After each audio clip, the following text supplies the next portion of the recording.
like to thank you all for your participation and for attending this very important webinar. Our webinar will be organized by the FIB events, and it is about talking about the empowering the pharmacist to support tobacco cessation in Eastern Mediterranean region.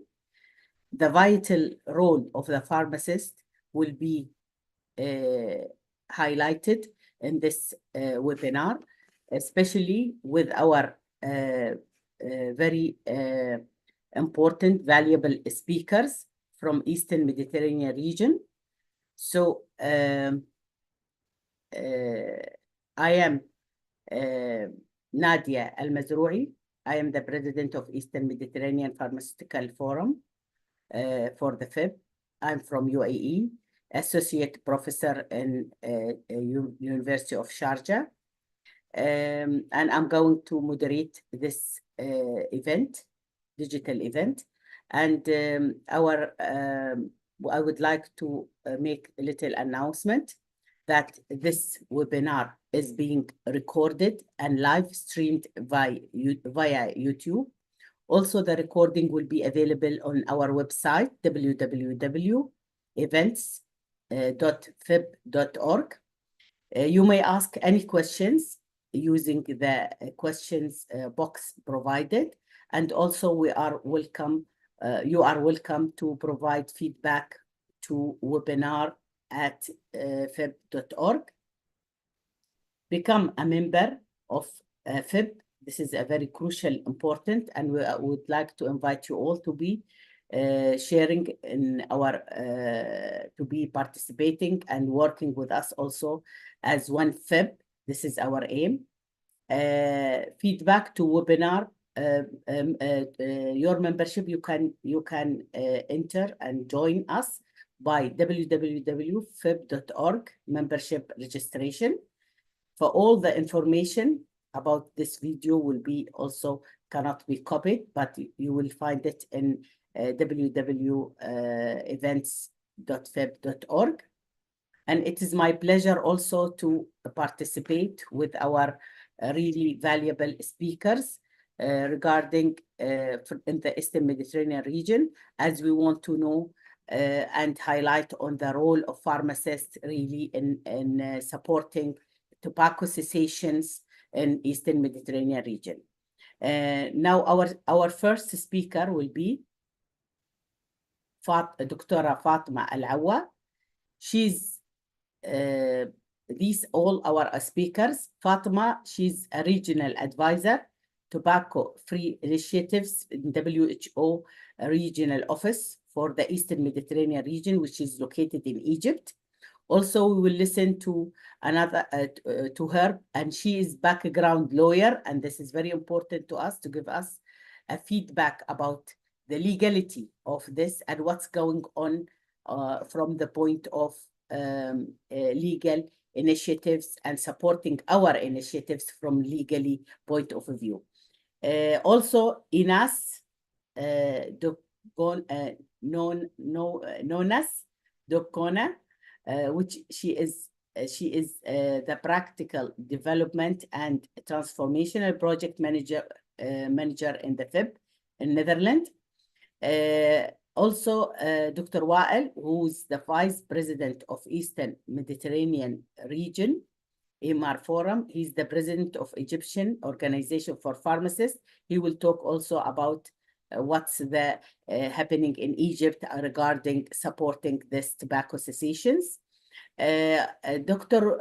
Pascal also Salama, which she is HDR Professor of Epidemiology. She's in Lebanese University in Lebanon. She will highlight also from the point of view from Lebanon region, what they are doing and their policy and protocols to also help in tobacco cessations.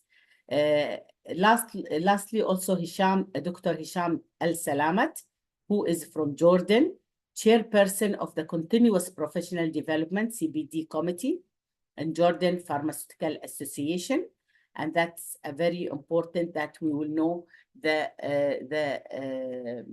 point of view from the Jordan, because it is the first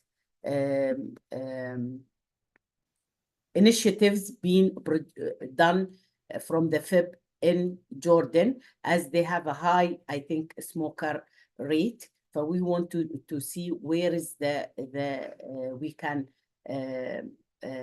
see it from all the region. How can we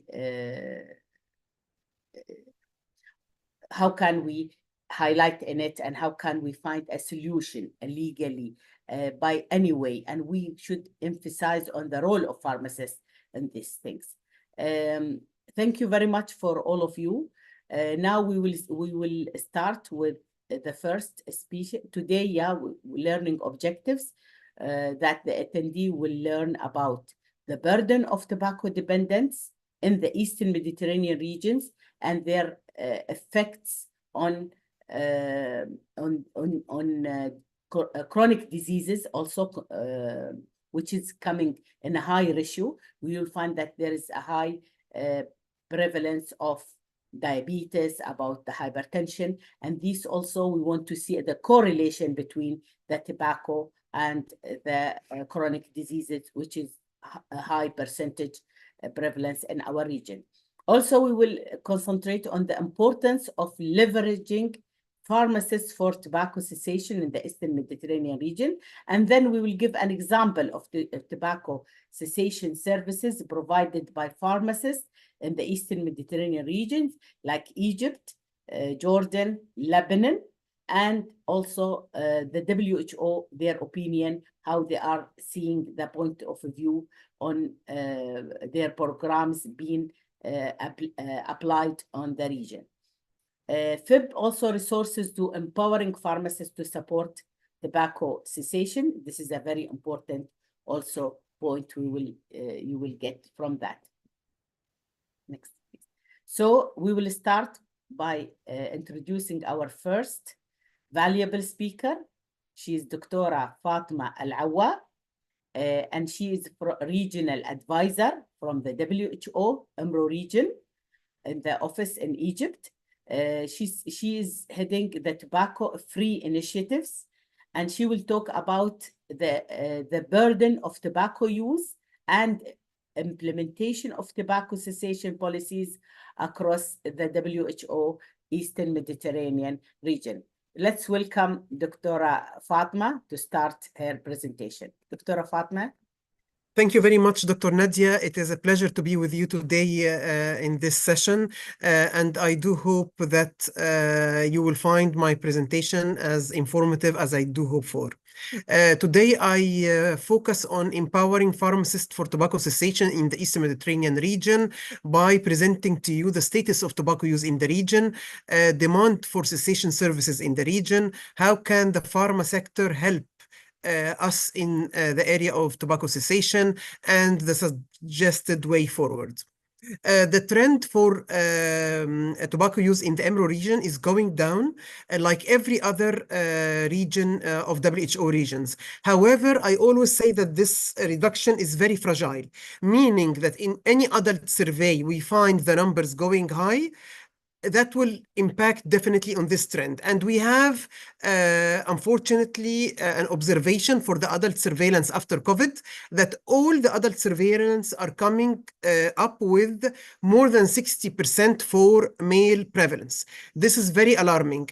In many countries of the region, the dominating number now is 60%. We have 3 countries that came with this number, Jordan, Lebanon, Palestine. And also with the trend report, we see that 3 countries are at risk. This is Egypt, Jordan, Oman, where unfortunately the prevalence is going up, not going down, not steady. So although in general we are going down in prevalence, but the impact of tobacco use in the region can affect this line any moment. At the same time, this is the breakdown of countries in front of you. We have only 2 countries that will achieve the target, 30% reduction by the year 2030. This is United Arab Emirates and Pakistan. 8 countries are decreasing but not achieving the target. 3, no changes. 3, increasing. And 5 countries, no data. Total countries of the Eastern Mediterranean region.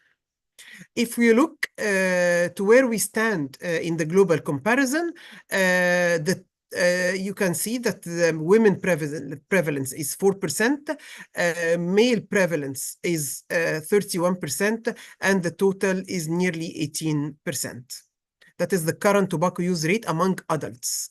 2023 prevalence. If we go also to prevalence of smokeless tobacco, we see that unfortunately smokeless tobacco is high in the Eastern Mediterranean, which was not expected when we started 10 years ago implementing the module of smokeless tobacco within adult surveys. The prevalence of male is nearly 9% in the region, and this is the highest after the Southeast Asia region, and exactly similar to the global prevalence.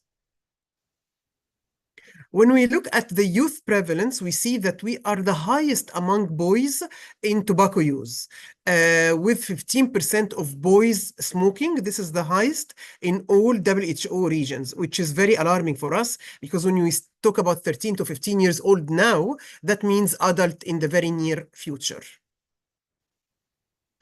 When we break by countries the prevalence of adults, we do see that we have 3 categories. Nearly 60%, above 50%, nearly 60%. We have now Jordan. The new data didn't come in the slide yet. Palestine and Lebanon, nearly 60% for men. We have the category from the 30 to 50, and then we have the category below 33 categories of countries in the Eastern Mediterranean region. But to be honest, most of the countries are on the rising side of tobacco use. When we look at the young people tobacco use, 13 to 15, we see that Lebanon, Jordan, Syria are among the highest, with nearly above 30% of boys using tobacco. Girls in Lebanon and in Syria are very high compared to other countries of the region. This slide is particularly important if we look at the future trends of tobacco use. When we look at the trend of e-cigarette, and I know that many of you around the call will be interested in this, we do see very high numbers in areas like UNRWA camps in Tunisia, 30% of boys, in Qatar, 15% of boys. Still also high numbers if we consider that this is a new product that just came into the region. If we look at the wish to quit tobacco, and this is very focused on and related to our call today, when we look at the Global Youth Tobacco Survey data, we do see very high prevalence among those who wanted and tried to stop smoking within the last 12 months, up to above 80% in some countries of the region. So there is a big desire to quit tobacco use among the younger generation in the region. At the same time, we do see that the young people who received help are much, much less than those who want to quit. So it means that the tools, the attempt to help younger generation to quit is not there, unfortunately. And that brings us to the core of our discussion today and why the pharmacist role is super important. But let us first look at the status of the cessation services in the region. And this is this column. We have only 5 countries in green. That means 5 countries only reached the highest level in cessation. And this is a pity, to be honest, because this is one of the quick wins in the region. It only needs 3 indicators to achieve the highest: a quit line, nicotine replacement therapy for free, and integration into primary healthcare. That means that out of the 22 countries, only 5 countries managed to do this, while we have 4 countries in red. That means nothing was done in cessation in these countries. This is Syria, this is Somalia, this is Palestine, and also Djibouti. Nothing has been done, or very little has been done in cessation in these countries. That's why it is very important that we bring on board everybody who can help. We need to bring pharmacists on board for many reasons. The accessibility that most of the pharmacists do have to the society, the knowledge that they have of the medications, of the habit of tobacco, the knowledge that they can share and communicate to the public, the trust. In most of the countries of this region, the first line for treatment is a pharmacist, whether people agree or don't agree, but people pick the phone, and especially now with the quick lines and the quick lines, etc., people just pick the phone and talk to the pharmacist. I have this symptom, I have this, what shall I do? What medication do I take, etc. So people do trust the pharmacy sector, and it is very important to build on that. The social norms is like this, whether we like it or not, that people go to their pharmacy and ask for help. Then let us help them. Let us give them the right advice about tobacco use and how to quit. At the same time, we need to respond to the demand. The demand is to quit tobacco. We have seen the lines skyrocketing in the Global Youth Tobacco Survey, but we saw that the response is very little to that demand. All these 5 elements push us to support the pharma sector in playing a more active role. That should happen through the involvement of the Ministries of Health, Ministry of Higher Education, because the curriculum for pharmacists while studying should include a good part on tobacco use and the bigger picture of tobacco control in the world now, including the WHO FCTC, the WHO Framework Convention on Tobacco, that this is not only a health issue, but it is beyond this. It is legal commitment now to countries. National pharmacy associations in all countries need to be involved. The drug regulatory authorities in different countries, we need them on board, and also different pharmacist network on all the social media that we see now available and active in our region. There are examples of best practices in involving the pharma sector in Jordan, in Lebanon, and publications that came from the FIP do prove this. We saw also other experiences from WHO point of view, but it is not reflected in the document, unfortunately. For example, in Egypt, the Ministry of Health ran a big campaign with pharmacists around the country on quitting and on promoting nicotine replacement therapy for smokers in collaboration with their physicians. So there are some key examples in the region that we can build on and use to promote this example in other countries. This is a quick win that indeed we need to build on. The data that is coming is showing that 65% of countries offer pharmacists-led initiatives for tobacco cessation services in the region.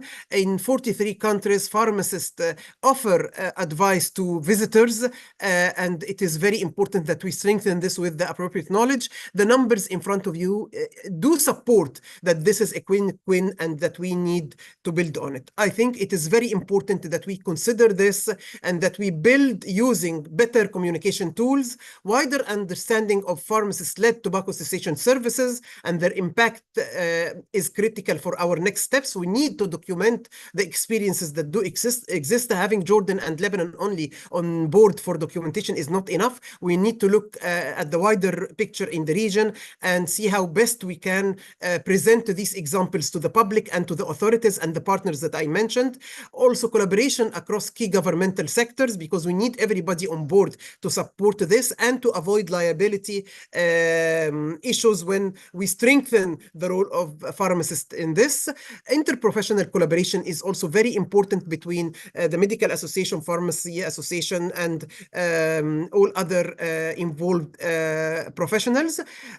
At the same time, and last but not least, integration of tobacco control into ongoing agendas of all these organizations and partners that we mentioned through the presentation. I think these 6 steps and 6 elements are key for our next steps to strengthen the role of pharmacist in this area. Thank you very much. Thank you. Thank you, Dr. Nadia.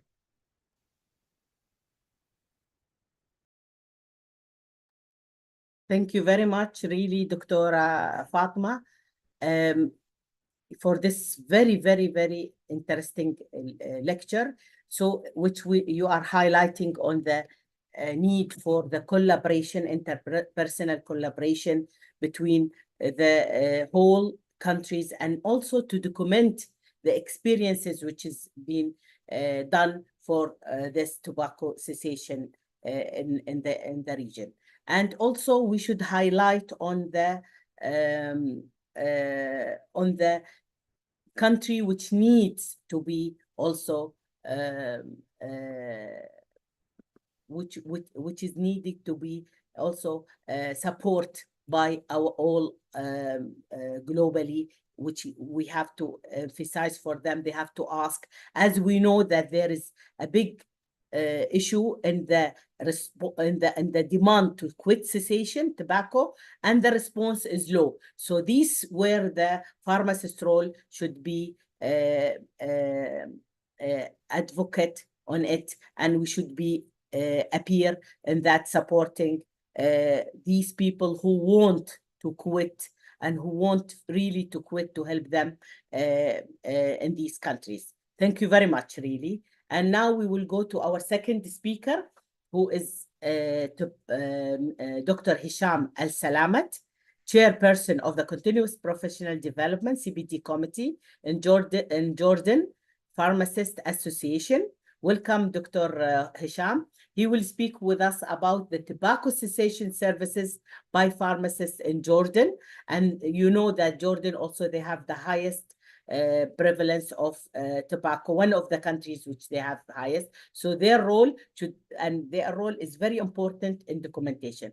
Dr. Hisham, you can start your presentation. Thank you very much for you to be here with us.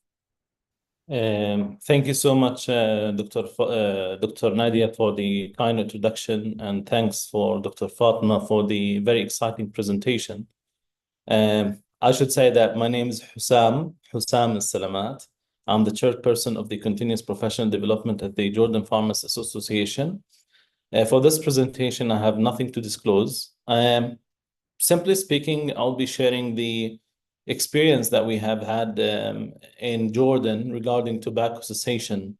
And I could see that Dr. Fatma already mentioned the global burden of tobacco, and which is something that we are all concerned about, that many people are influenced by tobacco, and many health conditions are actually influenced by tobacco. There are 1.3 billion tobacco users globally, and about 70% of them do not have access to tobacco cessation services. In Jordan, one of the major studies that tried to quantify the burden of tobacco's use, which was in the 2019 study, mentioned that 42% of the Jordanians actually smoke, regardless of gender. And there is a clear prevalence among male more than females, but we have around 16.4% of female Jordanians who actually smoke all kinds of devices and tobacco use. And there's actually a recent article from the World Bank that mentioned that 24% of the younger adults, the adolescents from 13 to 15 years of age, actually smoke, which is alarming for Jordan. And the percentage is actually increasing. And there's an alarming increase of the second-hand smoking, not only the first-hand smoking, where people smoke themselves. And this alarming behavior of our community takes us to our accountability as pharmacists and part of the healthcare system to participate and provide services for tobacco cessation. And one of the major figures that I usually try to highlight from the study was that among women, 17.2% from the age of 18 and 44 actually are current smokers. And this percentage is very, very alarming and is increasing. So when it comes to tobacco cessation and services, why pharmacists? I would acknowledge what Dr. Fatma said, that pharmacists are a good opportunity to participate and influence the public health situation in every country, and particularly in Jordan. In the records of the Jordan Pharmacists Association, we have 31,000 pharmacists registered and licensed to practice pharmacy, and we have around 4,000 community pharmacies spread around the country. This show how and highlight how pharmacists are accessible, and there are very much other characteristics of pharmacists that enable them to provide such services for tobacco dependence treatment.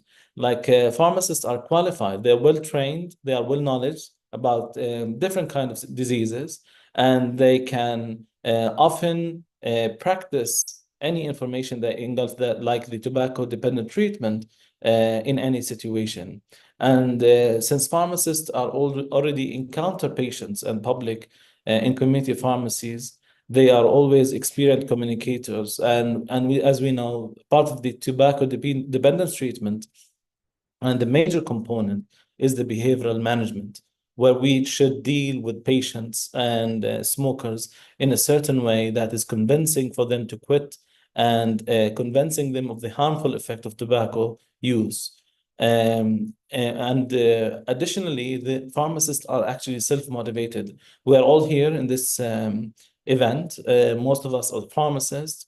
We are in the FIP as pharmacists. We are advocating for the health of others. And we are volunteering in this regard. And this is the self-motivation spirit that pharmacists are equipped with, and this is a very advantage for them to participate in tobacco dependence treatment. And since pharmacists already encounter many situations with the public that they discuss diseases, medications, and personal life with patients, they are usually the most trusted healthcare providers in the community. And I wanted to share some of the glimpse of from Jordan. There are several studies that address tobacco cessation in general, but there are several studies that addressed the accessibility and the perspectives of the public regarding pharmacists. There are 1 in 4 individuals in Jordan, they recalled visiting community pharmacies in order to get services not related to medications. So the patients and the public are visiting the pharmacy to get services like blood pressure measurements, weight measurements, ear piercing or irrigation, and first aid services. And 50% of these services are actually free. So it is accessible and affordable. And around 37% are willing to pay for such services, which brings us to the idea that any future of a pharmacy profession to provide pharmaceutical care services should address the sustainability of the service. It's true that pharmacists can contribute to the public health and the community health, but we need to pay attention that these services must be sustainable and should be reimbursed for pharmacists so that it continues to grow and continues to be effective. In another study, 50% of the people actually reported that their major source of advice for medication use and medical management is community pharmacy. So we can see from there that pharmacists are a very influential part of the community and part of the healthcare team. So what makes tobacco dependence treatment challenging for pharmacists? In the case of Jordan, and I would say that maybe it's the case for other countries, there is a weakness in the legal base of and laws to provide the tobacco dependence treatment. There is no framework, there is no common framework where pharmacists can provide this service in a formal way. And this is what we are willing to try to do. And the other thing is the influence of business objectives on pharmacist practice. In Jordan, community pharmacies and any pharmacy setting, there are rubrics and KPIs where pharmacies should be functional to provide medications, and it has a higher purpose of providing these medications. But at the end of the day, the pharmacist should meet the KPIs to provide other services for the public. And the tobacco dependence treatment in particular could take time. That is not actually available for pharmacists to provide unless they are supported and empowered to do so. And the other challenge is the reduced counseling time for patients. And not only the reduced time is the lack of a dedicated space to provide counseling. In Jordan, the setting for pharmacy is actually a counter where you can dispense the medications, but there is no dedicated area for a privacy and a proper, let's say, a setup to provide the counseling for the patients. And even if this setup is there for some design pharmacists, it could be time consuming. Also, for the insufficient training, regardless that pharmacists are well knowledge about healthcare and health issues of the patients, still there's a room for improvement, and there should be more emphasis on training pharmacists to provide a standard and structured tobacco dependence treatment, which was not usually covered in curricula of a pharmacy school. In this presentation, I really would like to highlight some of our efforts in Jordan to address the tobacco dependence, and some of which are led by the Jordan Pharmacists Association. We started a program, we called it the Tobacco Dependence Treatment Program for pharmacists, and we started it as an awareness program that is later developed as a capacity building program. It was a 2 days training where we discuss components related to the knowledge and the counseling and the treatment of tobacco dependence treatment, all of which are provided by tobacco treatment specialists. And we are proud to have a program that is accredited to provide such training in the King Hussein Cancer Center, where they provide a dedicated training that is accredited by the Council for Tobacco Treatment Training Program, the USA. The other thing the JPA did, we tried to collaborate with other partners, international partners, like the FIP, the WHO, and we provided several occasions with workshops and lectures online and physical, one of which is the one provided to you on the slide, which is leveraging the role of pharmacists in tobacco cessation in Jordan. That was in August 2023 and attended by around 200 pharmacists. And we tried to understand the behavior of the pharmacists who are attending, and we could see potential. Pharmacists in Jordan reported frequencies of identifying nicotine replacement therapies and other non-nicotine agents. And as you can see from the slide, most of the pharmacists identified the major, let's say, pharmaceutical forms of the NRTs, like gums and patches, but also considerable amount of pharmacists couldn't identify some of the major modalities of treatment, like varenicline, bupropion, and inhalers and other medications or modalities, which makes it a potential for an education or a further education related to these items. The other thing is that the participants identified tools for tobacco dependence assessment. And from my experience, one of the major tobacco dependence treatment services that can be provided by pharmacists is actually to evaluate the status of tobacco dependence in patients and to decide whether to refer that patient or try to behaviorally manage and convince them to quit, or if they don't actually need any intervention. And as you can see, some of the participants actually couldn't identify any of the tobacco dependence assessment, although many of them actually identified others. But there are a portion of pharmacists who couldn't identify the assessment tools for tobacco dependence, and this makes it a room for improvement. And we asked pharmacists who are attending, how likely are you interested in providing a tobacco cessation service? We could see a high motivation for pharmacists in Jordan to provide this service, regardless of the framework, regardless of the details. There is a motivation and a self-motivation to integrate this service in their practice, which is a positive thing and a positive value for us to move forward. Another workshop that we concluded last month with the collaboration from the FIP and the King Hussein Cancer Center, represented by the Cancer Control Office and the Jordan Breast Cancer Program, was a face-to-face workshop where we addressed modalities of treatment, knowledge, and behavioral assessment for tobacco dependence treatment. And these are the photos of some of the participants who participated. And we can see here some of the FIP staff who actually presented with us. We have, and I would like to acknowledge their effort, Dr. Farah Al-Aqad from Jordan, and Dr. Gonzalo from the FIP, and Inesh as well, who supported us along the way for this rollout of this program. The other, in this program, we try to assess the outcomes of this program.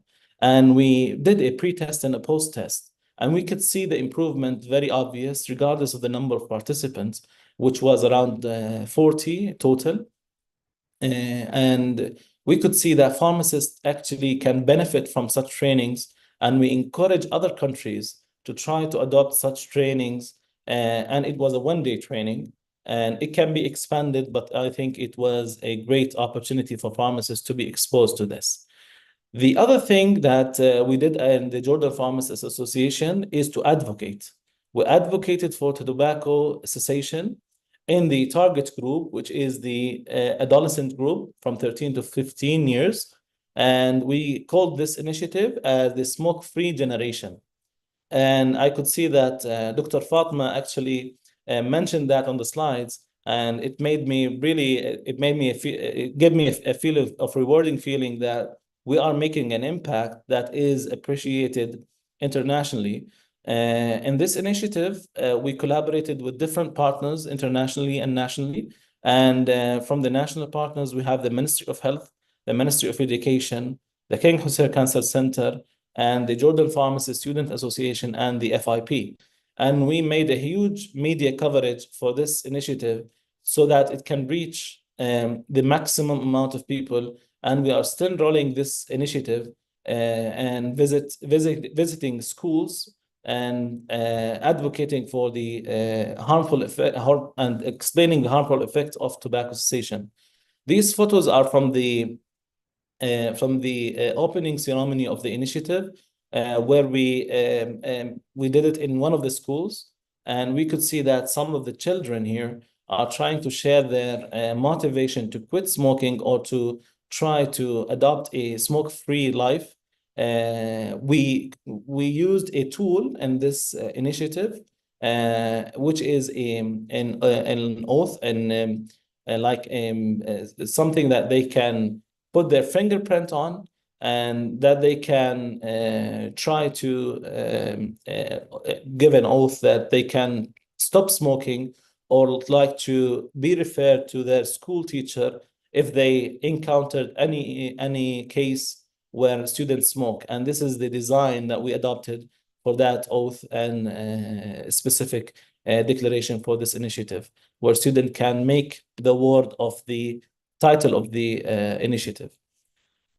The other thing that was done recently, and I would appreciate Inesh from the FIP who actually uploaded the document, from JPA formed a task force to translate two major documents for tobacco cessation, which is the FIP handbook for supporting tobacco cessation and the treatment of tobacco dependence, and the knowledge and skills guide associated with that handbook.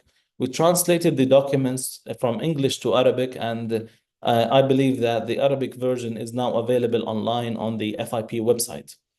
What is the next step for Jordan? We are trying to press on and try to make the initiatives we started more efficient. And we would continue on the basis that we started on and try to reach the maximum number. Pharmacists can be advocates for the better public health in terms of tobacco cessation. And we are addressing this on different levels. We are trying to improve the capacity of pharmacists, and we are trying to advocate and spread awareness among the public by pharmacists. We are trying to gain the trust of the public in the terms of addressing public health by pharmacists. And any initiative we are starting from the Jordan Pharmacists Association is managed by pharmacists and is implemented by pharmacists. And all the volunteers are either pharmacists or pharmacy students. And this is the message we're trying to spread to our community, that pharmacists are effective players in the healthcare team and the public health awareness. And our ultimate goal on the coming year is to adopt a statement where we can justify the use of the tobacco dependence treatment service in pharmacy settings, regardless if it's community pharmacy or hospital pharmacies. And this statement should be addressing the framework, how we apply the service, and to make promises that this service is properly reimbursed, whether financially or in any kinds of reward for pharmacists who try to practice these services. And I hope this gives an overview for the status in Jordan. And thank you for having us here to present this for the audience. Thank you very much, Dr. Hassam. Really, we are so proud of this initiatives, which is done by the pharmacists, which is done in Jordan. Thank you very much for your very, very, very interested lecture. And really, we the role of community pharmacy in Jordan and the pharmacists and from the association to support the TDT, which is the tobacco dependence treatment, through assessment also of these people. This is a very good thing. And also when your initiatives also for the students for the future, also reduction of the tobacco smokers. This is a very, very nice initiatives and very excellent one. And we hope that we will spread all these, your modules, your experience to other countries in the nation or globally, if anyone want to see. Thank you for your nice presentation. Thank you very much. Now we will go to the third presentation, which is also we listen to Jordan, their experience. Also, we want to go to Lebanon and Dr. Pascal Salama. She's the HDR Professor of Epidemiology, Inspect LP, and in Lebanese University. She will speak also about the experience of pharmacists in Lebanon through the presentation, tobacco cessation services delivered by the pharmacists in Lebanon. The floor is yours, Dr. Pascal. You can start. Thank you very much. Thank you, Dr. Mazrouei, for having me on this important webinar. Thank you, FIP organizers. And thank you for everyone who's there to listen to Lebanon's experience. Actually, I'm happy to say that a lot of our colleagues in the region are working on tobacco cessation, but I'm also sad to say that Lebanon is passing through difficult times, and this is why you will see that we are having several challenges in the work against tobacco. So although tobacco has been associated with deadly diseases, tobacco smoking is common in Lebanon, and many studies have been conducted. The majority are from before 2015.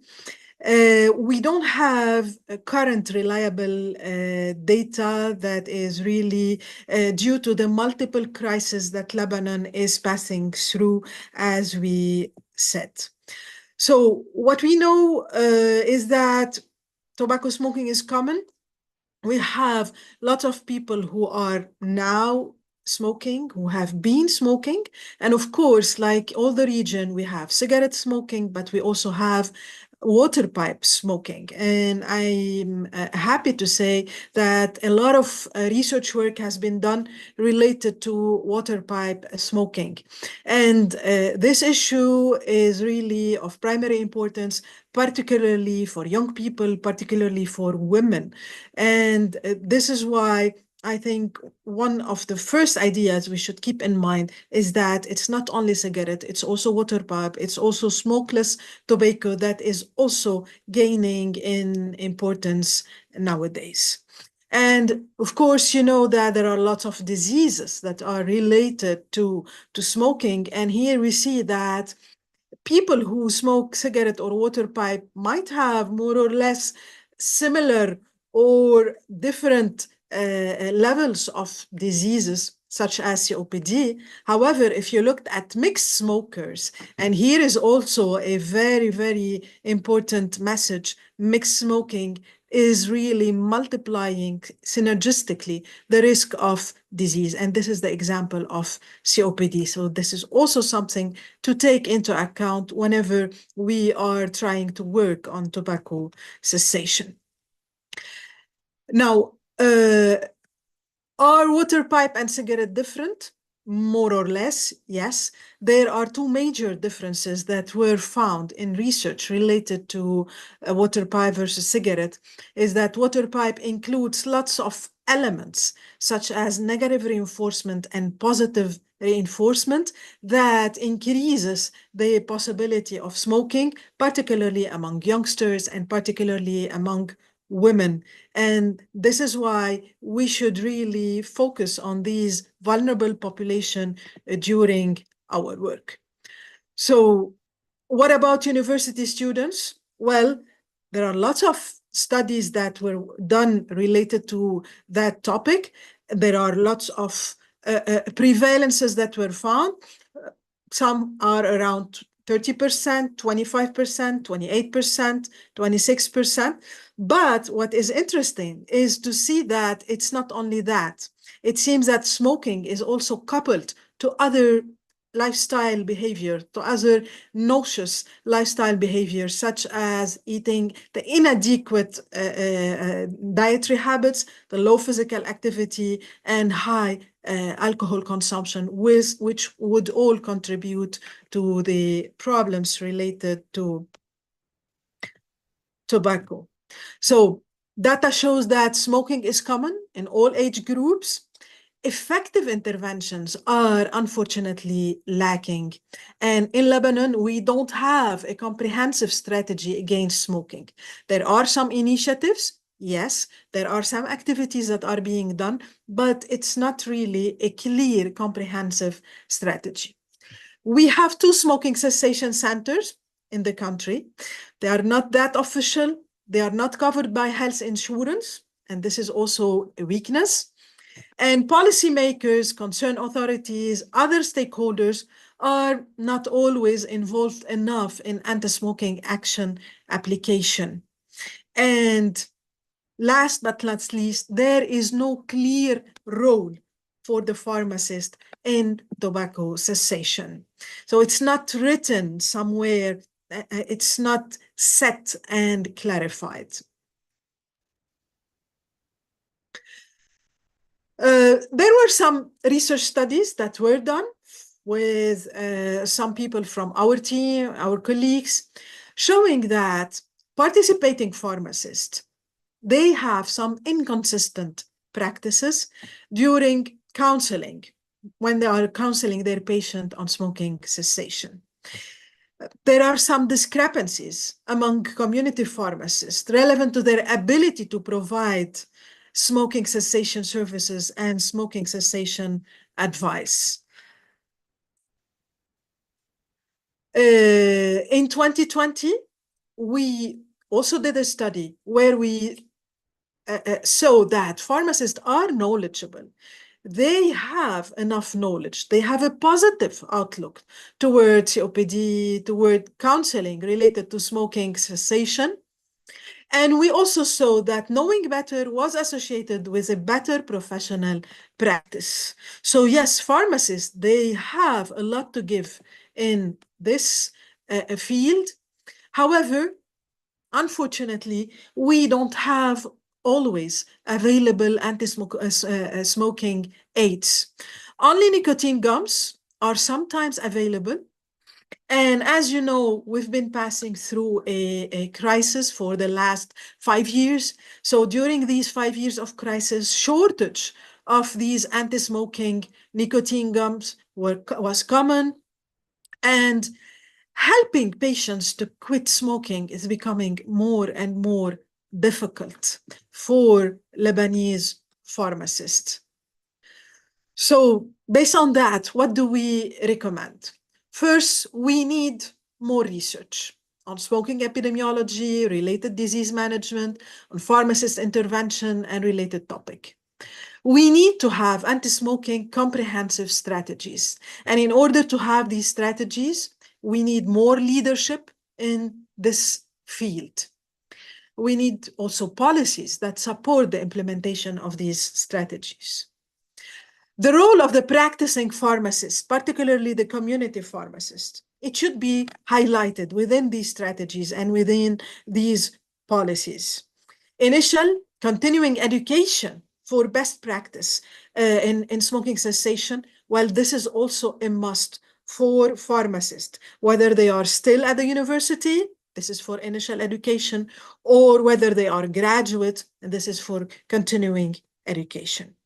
Special education certificates are suggested with special labeling for community pharmacies, remuneration of the pharmacist activity in smoking cessation, because this is not being done. Anyway, in Lebanon, any pharmacist activity is not being remunerated as such. There is an overall system for pharmacist remuneration on just selling medication. It's not on the services that are being given. So what we recommend at the national level is something really comprehensive, where we can see a holistic approach related to the laws, to the taxes, to healthcare professional involvement. Of course, this should be particularly stating the pharmacist as a major healthcare professional who should be involved in these types of strategies. Public health education, education of the public, health promotion, and finally, of course, secondary prevention, smoking cessation, particularly among people who already have some diseases that are related to smoking, whether it is COPD or lung cancer or cardiovascular disease or any other type of disease known to be related to cancer. These people, they should benefit also from smoking cessation services.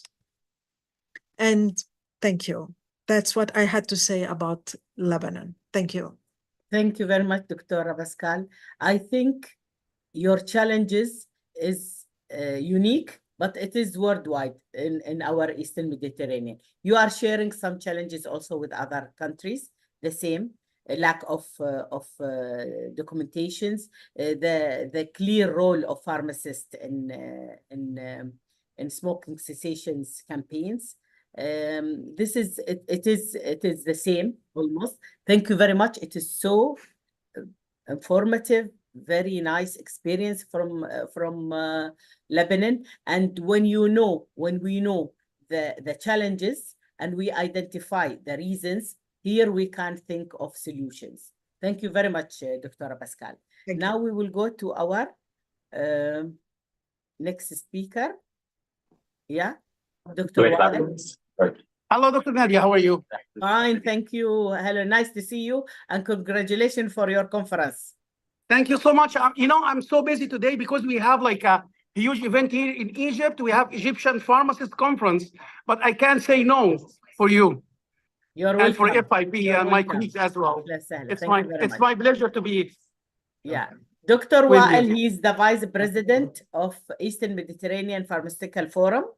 And he is also the president of Egyptian Organization of Pharmacy. We congratulate him for his successful event today, also his conference. And he will give us, he is really working very hard also in many aspects in Egypt through his organization and through the Eastern Mediterranean Forum. He will speak, he will give a presentation about the tobacco cessation services by pharmacists from Egypt. So the challenges, you will find it in Jordan. We look to it in Lebanon. Now we are thinking about Egypt. What you are going to tell us about your services. You can start. The floor is yours, Dr. Wael. Thank you very much. You are muted, Dr. Wael. Dr. Wael, you are muted. Okay, I'm ready right now. Can you hear me right now? Yes, excellent. You can Thank you, start. appreciate it. Thank you, appreciate it. Thank you, Dr. Nadia. Okay, let's start from what about the prevalence of the smoking here in Egypt? You know, it's very bad news to say that around 24% of our population here are smokers, okay? And the prevalence for men, higher prevalence among men compared to women. This is one of the highest smoking rates in the Middle East area. You know, we have like 120 million people here in Egypt. We are, I mean, like a lot. We have 120 millions. What about the smokers? I said 24% of our Egyptian people, they are smokers. The highest rates are observed among adults aged from 25 to 44. And this is a bad news as well, because, you know, it's kind of like a youth from 25 to 44. Types of tobacco we have here in Egypt, we have, yeah, it is a lot of kinds, okay, even in tobacco itself. Number one, the common one, it's cigarettes. Second one is, we call this like a shisha. You know, it's in Europe, and in America, they say hookah. Okay, this is very popular here, and this is a very bad as well. And the third one, it's like right now, like a viral, it's vibes, okay? And this is a worldwide as well. Let's go to what about the health impacts. No one of us know what about the health problem of the cigarettes. It will be cardiovascular disease, respiratory, and even the mortality rates. It will very, very, high due to the smoking stuff. Even the economy, there is a lot of problem here in country like Egypt. We are suffering already with economy stuff, so it will be very bad as well. The challenges we face here, culture issue. You know, as I told you, shisha stuff or hookah, this is kind of like a culture issue. Especially in the youth, they sit down for the cafe or some stuff like that, and they smoke hookah or shisha. This is kind of like, you know, culture, acceptance. Youth targeting.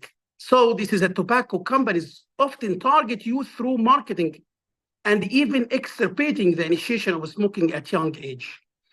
So even, you know, the enforcement of the law, it's not that much to do. We don't have like a, let's say like a permanent law to say, less than 18 years, you can't sell it. No, we don't have this law.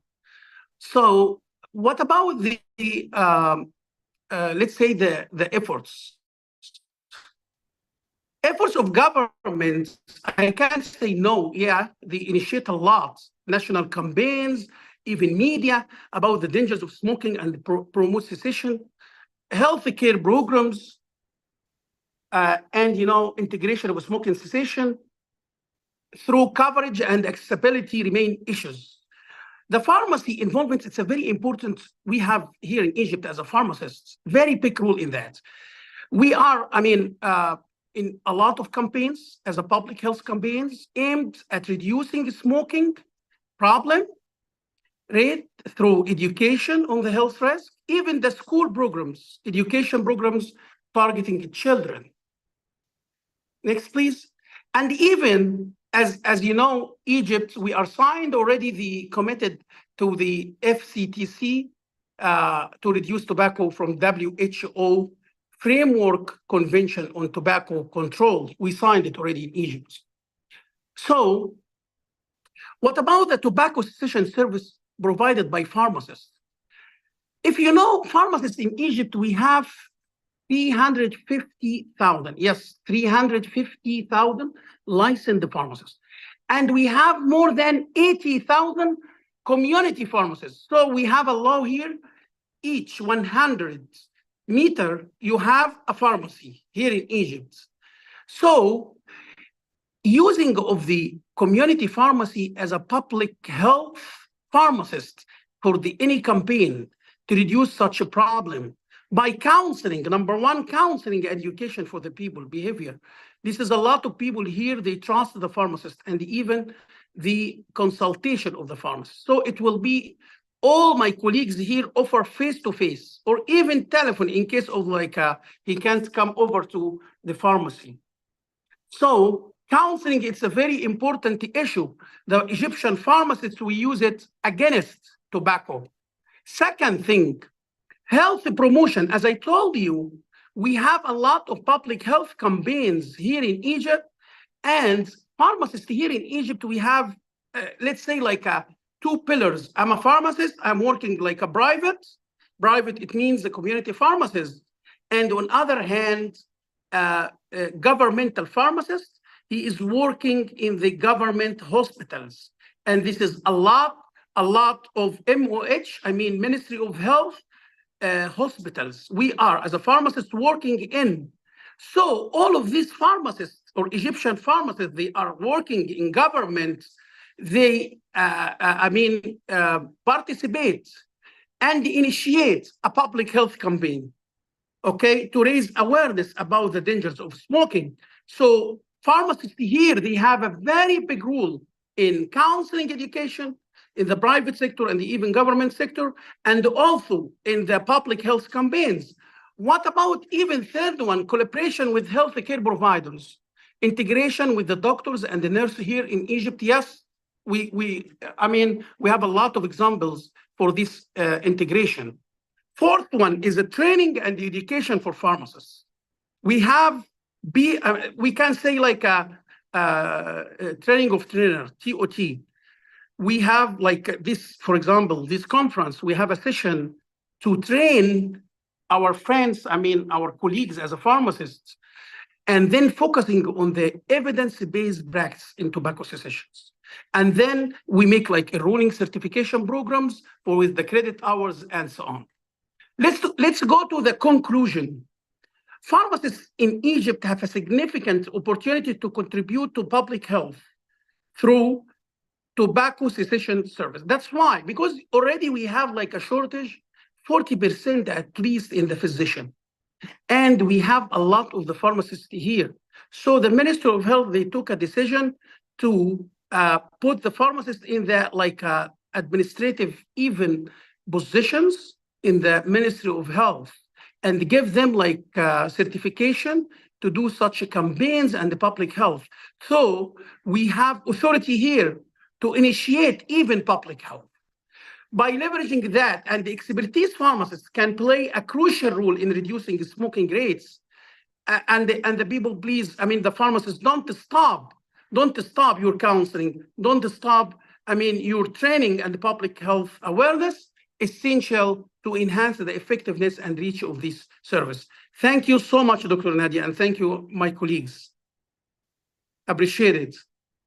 Thank you, Dr. Wael, for this nice presentation. Really, it is the point of view and the challenges from Egypt also. It is a very crucial point. And I think the pivotal role of pharmacists also in smoking cessation, it is very highlighted in your presentation. Thank you very much. Now, we will have also Eunice De Chona.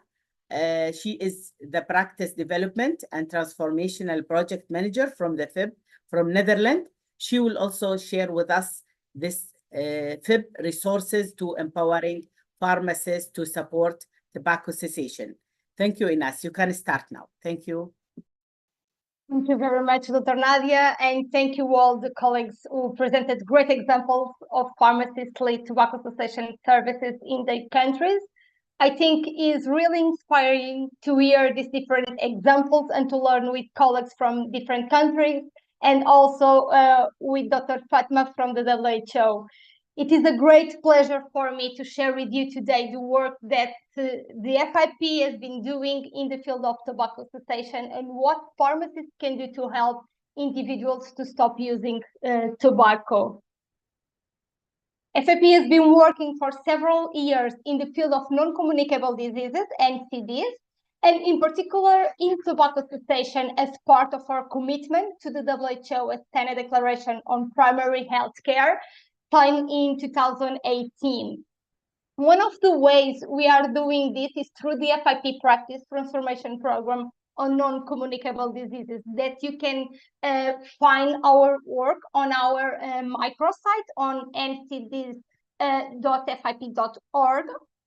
And this program aims to provide tools and strategic support to FIP member organizations to develop and implement pharmacy services that can have a sustained positive impact in the prevention, screening, management, and also treatment optimization of non-communicable diseases for improved patient outcomes and health systems efficiency and sustainability. And the program initial focus on 5 disease areas that you can see on the slide: cancer, cardiovascular diseases, chronic respiratory diseases, diabetes, and mental health, but also on risk factors for non-communicable diseases, such as the tobacco use, because we know that tobacco use is a risk factor that can affect and trigger all these diseases, but in particular, chronic respiratory diseases, cancer, and cardiovascular diseases. So, in addition to developing resources such as handbooks and knowledge and skills guides for pharmacists in each of these 5 disease areas, which are available on our website and also microsite, we have also developed specific resources focusing on pharmacist-led tobacco cessation services. This includes the handbook you can see on the left of the screen, and for pharmacists supporting tobacco cessation and tobacco dependence treatment, which was launched last year on World No Tobacco Day, and also the FIP knowledge and skills guide on the right, which describes the knowledge and skills pharmacists need to provide effective tobacco cessation services. These 2 publications are also available on our NCD's microsites. These resources are also available in Arabic, Chinese, French, Spanish, and Turkish. Also last year, FIP launched a holding statement on the use of electronic cigarettes. We know that electronic cigarettes are becoming more and more popular, especially among younger adults and teenagers, due to flavors and strategies that make them very appealing, and also to a certain misperception of these products as being harmless to health, which is not really the case. So FIP has therefore published this holding statement to inform about our position on the use of these products. As my colleague Sam also mentioned, FIP also started to work at country level to support our member organizations, particularly in Jordan and also in India. We have started to support these 2 countries because they have a higher prevalence of tobacco use.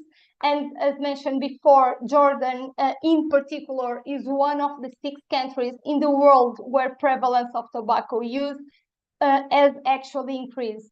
We have started with these 2 countries, but we will probably support our member organizations in other countries as well. On World No Tobacco Day this year, FIP and WHO issued a joint statement on the role of pharmacists in tobacco cessation. This statement describes a number of ways in which tobacco control programs and pharmacy associations can work together towards the aim of develop and implement plans to engage more pharmacists in advancing tobacco cessation. And this joint statement was presented during the FIP webinar Leverage Pharmacists for Tobacco Cessation, New Policy Tools, Evidence, and Success Stories. And Dr. Hussam also presented Jordan perspective.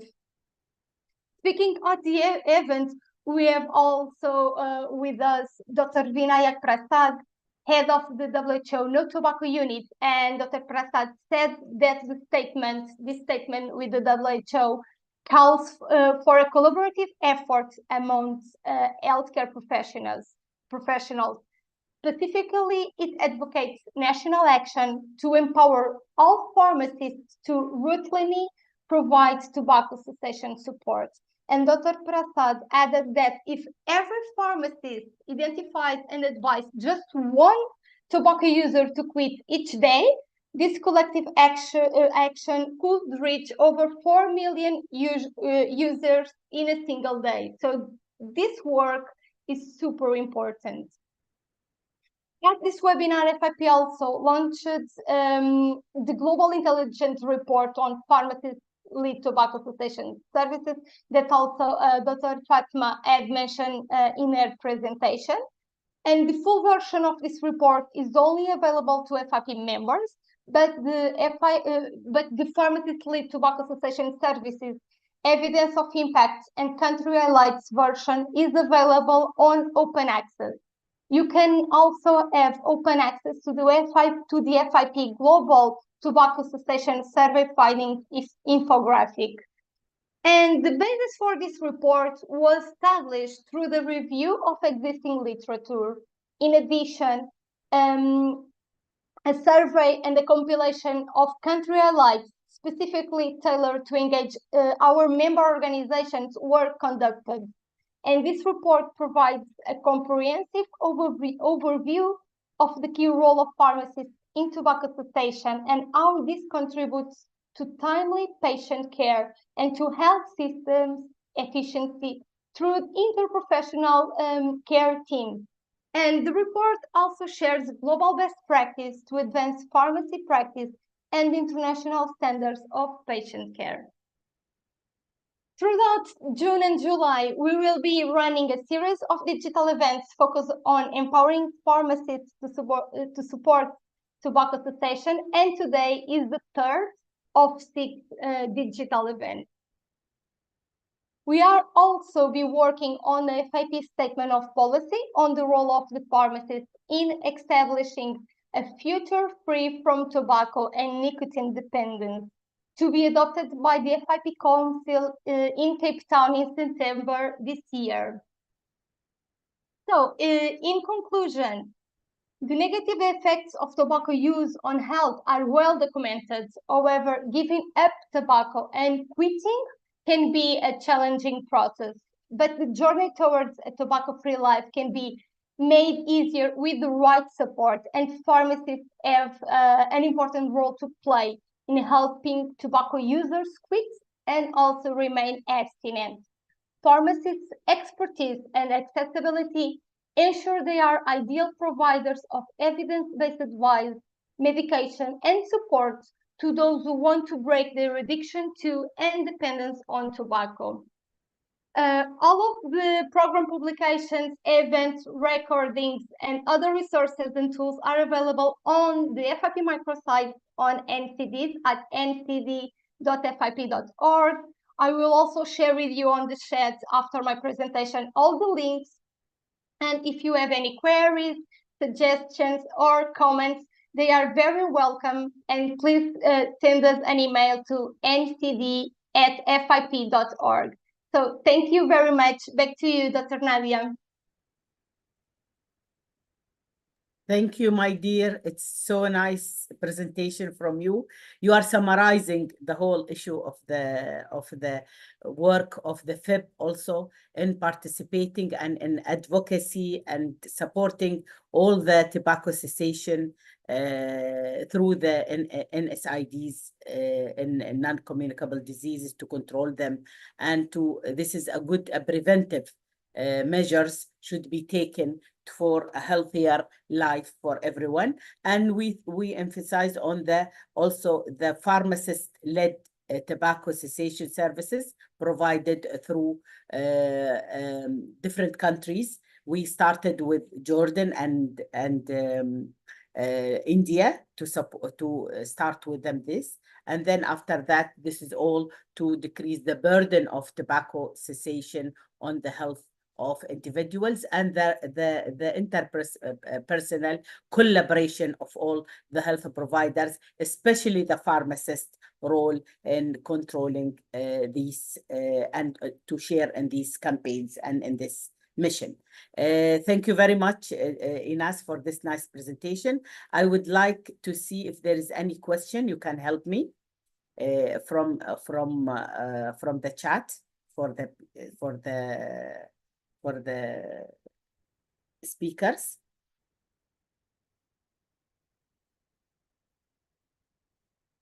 If you don't have, I can ask a question for Dr. Fatma.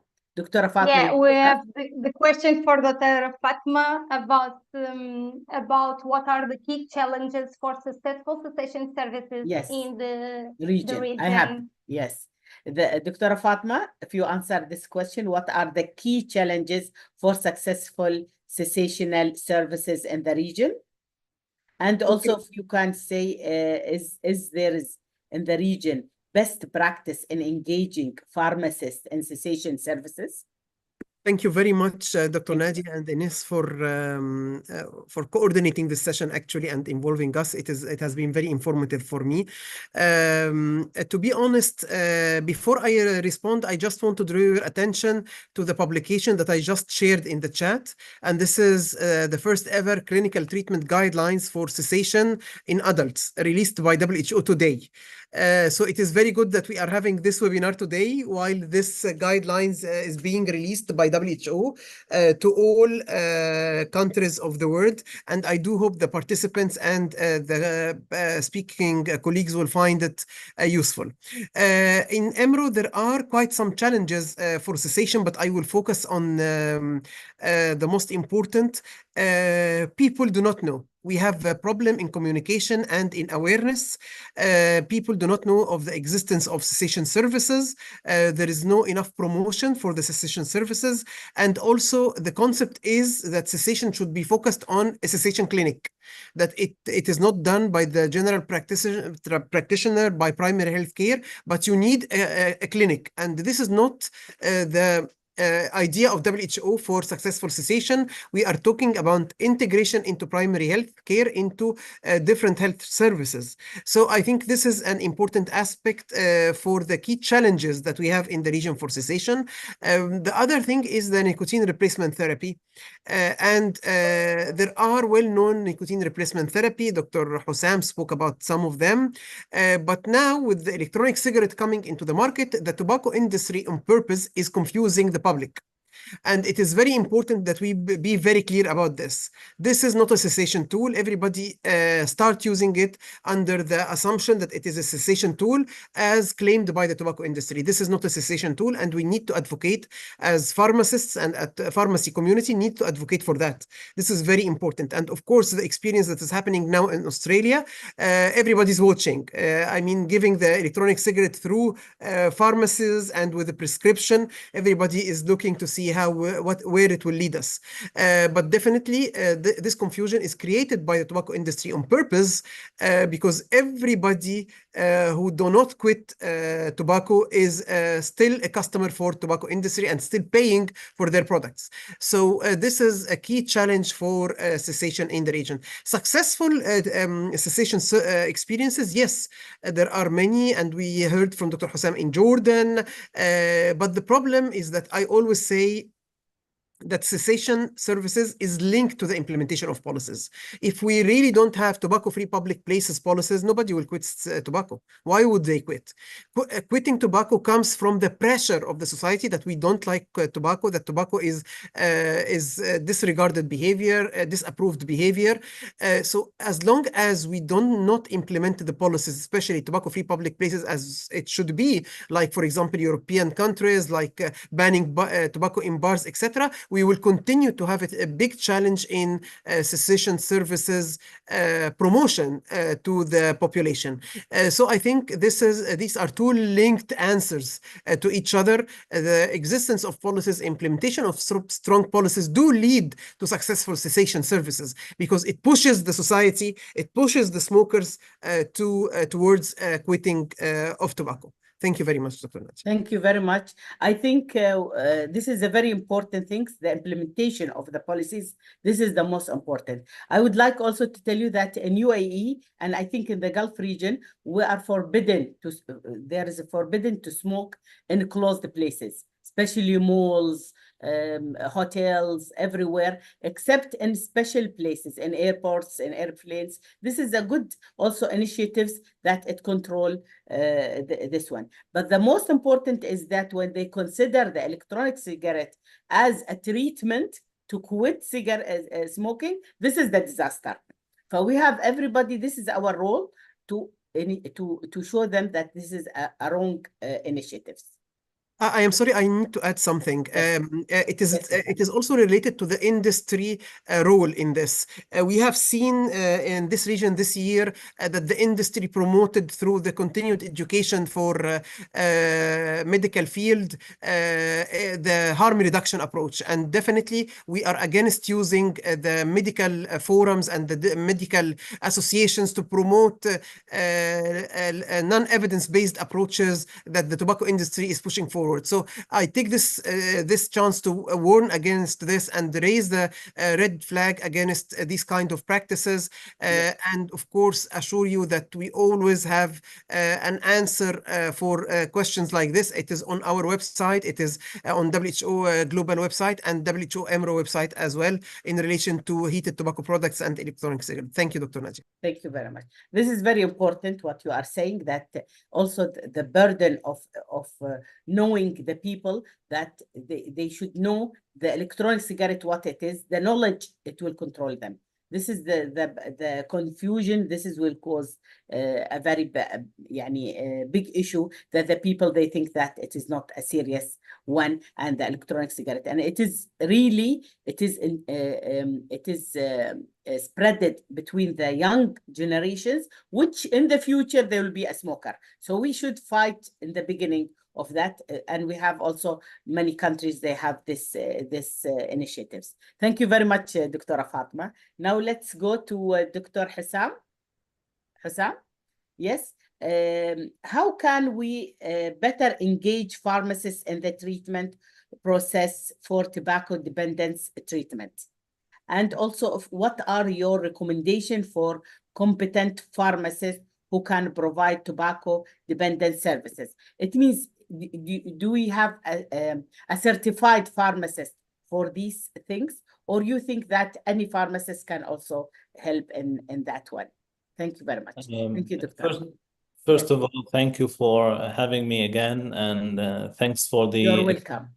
For the interesting questions, and thanks for Dr. Fatima for highlighting one of the major challenges for pharmacists, which is the policy. So pharmacists are healthcare providers. In Jordan, for the case of Jordan, pharmacists are not prohibited.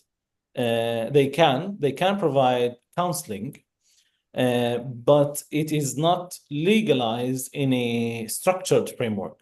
So pharmacists are free to provide counseling if they have the framework. And if we come to an agreement with a proper framework, which is, I'm interested to see the recent publication from the WHO and see how this was implemented.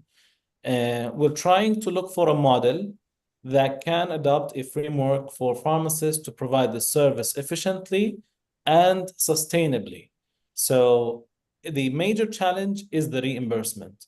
We've been for years trying to improve the capacity of pharmacists and awareness, but we need a proper steps where we can join forces together as in Jordan, for the Jordan Pharmacists Association. We're trying to collaborate with the FIP and reaching out to the WHO and try to deliver a recommendation based on previous publications and calls for action, where we can advise and recommend that pharmacists can provide these services directly to the patient in the pharmacy with a reimbursement model. Whether that reimbursement model was a direct payer model where patients pay for the service, or whether it's a reimbursement model where the insurance covers the service.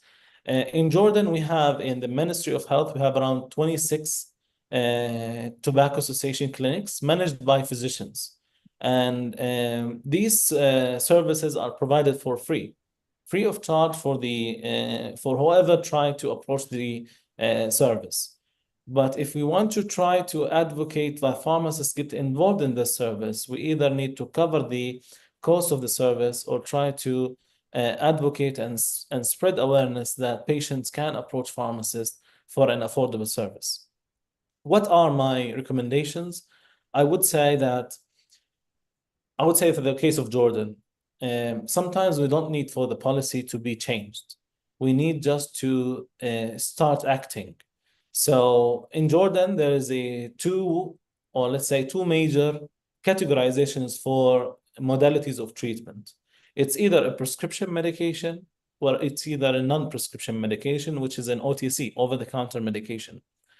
I would recommend, and I would say I would be responsible for this in my country, that pharmacists can always try to utilize OTC medications and modalities to engage patients and recommend approaches if they know the proper patient, if they know the proper assessment, if they know the patient's willingness to quit. And if pharmacists practice enough, you don't need a program, you don't need an accredited program to do this. All the resources are available, open source, open in the public, in the internet, through the FIP, through the WHO. You can always pick and choose the best modality for your practice and try to act. And if you act on this, whether it's behavioral management, where you convince patients to quit smoking, or to try to recommend nicotine replacement therapies, where you recommend gums and patches with the proper guidelines, you can always do that. The only two or some modalities that you cannot do in Jordan, which is the prescription medications, which is the varenicline and bupropion. And they are not usually, in general, medication is not even enough for tobacco cessation and quitting. So you can always try to act and contribute to the success of this service without even a training. You are already equipped with different skills that can make a sufficient contribution to the patient and provide a proper influence. The other thing that in Jordan, in terms of the policy, we do have laws, we do have regulations where public places, people don't smoke.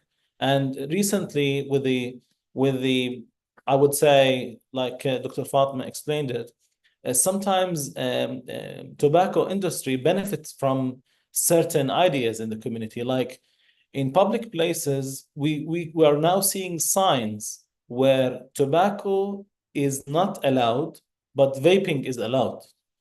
And this discrepancy in the laws, because the vaping is a new modality of smoking. So people are bypassing that with the perspective and justification that vaping is not harmful, and the vapor that comes from the vape is actually like a steam, water steam.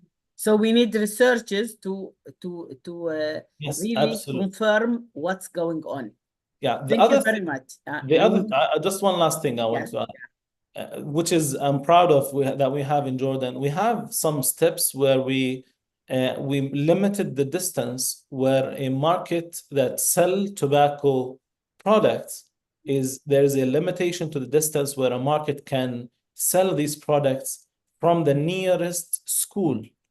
So if a market where selling tobacco is in a proximity with a certain margin of distance from a certain school, they can't sell tobacco product, and which is a step forward that we're trying to implement. Sometimes policies are there, but the implementation tools are not perfect.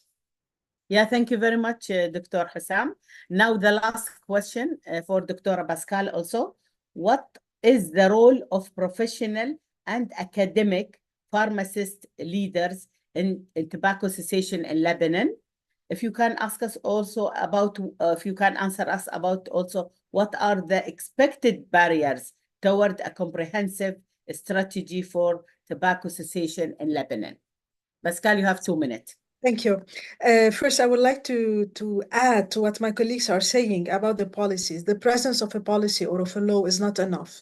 It has to be implemented. And this is one challenge that we have been facing in Lebanon. We have laws, but they are not applied.